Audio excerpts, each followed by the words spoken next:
Hello everyone and welcome back to Freedom Through Confidence. My name is Ben, and in this video today I want to talk to you about personal responsibility and whether or not you should believe that everything is your fault. Now, there's a lot to be said for taking personal responsibility for things that happen in your life.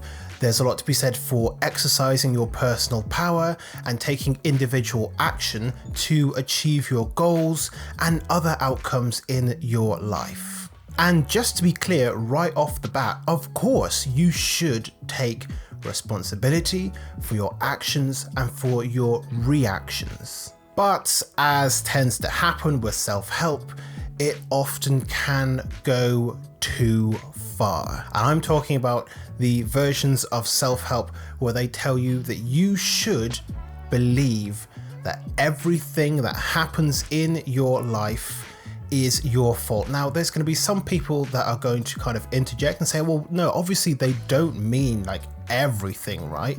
But no, they do literally say everything. They don't leave room for context or nuance, and that's why I'm talking about it, because some people do take that on board in a very, very literal way. Most of self-help's problems come from people taking self-help advice in an extremely literal way because it's written to reach the maximum amount of people in the most general and vague way so that it seems immensely profound. But the simple fact of the matter is, reality does not work that way. So let me give you an example of what a self-help book might say about personal responsibility, or a self-help guru, or someone in the self-improvement space. You might say to them, well, I was late to work today, and because of that, I got in trouble with my boss. And they'd say, well, you need to take personal responsibility for that. And then you could come back and say, well, it wasn't my fault. There was a whole lot of traffic because, of a car accident that happened. Yeah, there was nothing I could do to control that. And then they would probably say something along the lines of, well, you should always factor in that into your daily journey, the fact that something can happen like that. Or it might be that you were late to work because some kid came through your neighborhood last night and slashed your tires. And then the person would be like, well, you should still take personal responsibility for that. You should know how to change a tire. You should have spare tires ready to go. Or, you should have taken a taxi or an Uber. And then you could have been like, well, I don't really have money to waste on a taxi or an Uber. This was a massive inconvenience to me. And then we would be like, well, why aren't you saving for a rainy day? And the main problem with people in self-help telling you that everything is your fault is that it can very, very easily perpetuate a cycle of shame and of guilt about yourself for not doing enough. It presents this idea that with enough prior planning, with enough intelligence, with enough experience, that there is a way that you could prevent pretty much every bad thing from happening to you. And not just that you could, but that is something that you should strive towards, because remember, at the core of self-improvement is perfectionism. No matter how much they deny that self-improvement is about perfectionism, it always is. That's what they're saying when they say you need to think that everything is your fault, which is to say you should have been ready, you should have been prepared, you need to be better next time. And if you've ever had like a very critical parent or a very critical teacher or a manager, someone like that, then you will know that that kind of mentality can be almost borderline abusive, telling someone, constantly that they need to be better, that they need to be taking more responsibility, that you need to be doing more, and that you need to be better, and that you need to be always improving yourself. The constant implication with something like you need to take responsibility for everything, that everything is your fault, the implication is that right now you are not good enough, and that you will not be good enough until you have reached basically an unattainable goal of omniscience and perfectionism. Yes, there are some things that you can take control over. There are some things that you can for sure do,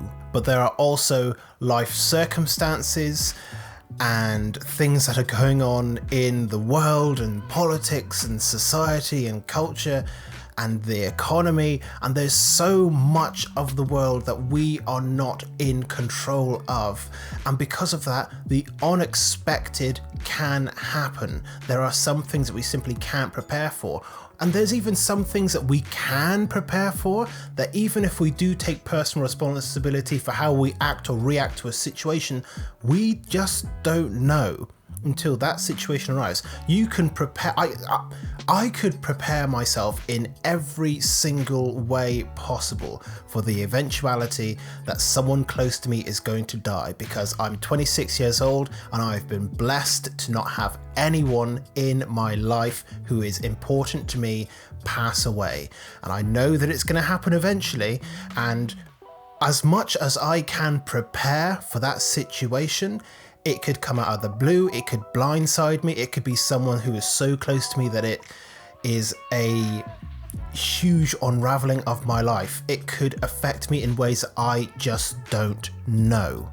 And no amount of preparation is going to prepare me for that. So if I were to experience something like this and slump into a deep depression, there's no amount of personal responsibility that's going to help me with that. What I would need in that case is professional help with grief and counseling and an actual helping hand to move forward. What I wouldn't need is someone saying, well, it's your fault that you're in the situation that you're in.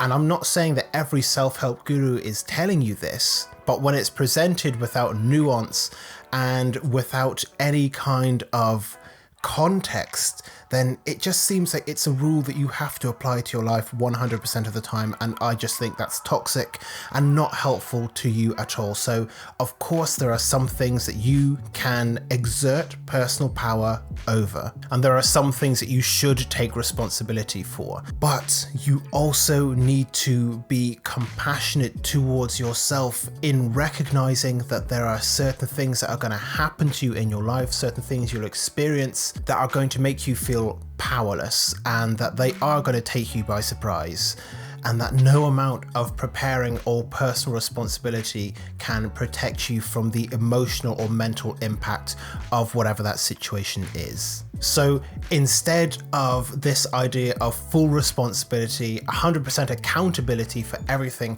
what I want you to work with in your life instead is compassion for yourself, because things are going to happen and you are going to react to them sometimes in ways that you could not have possibly expected.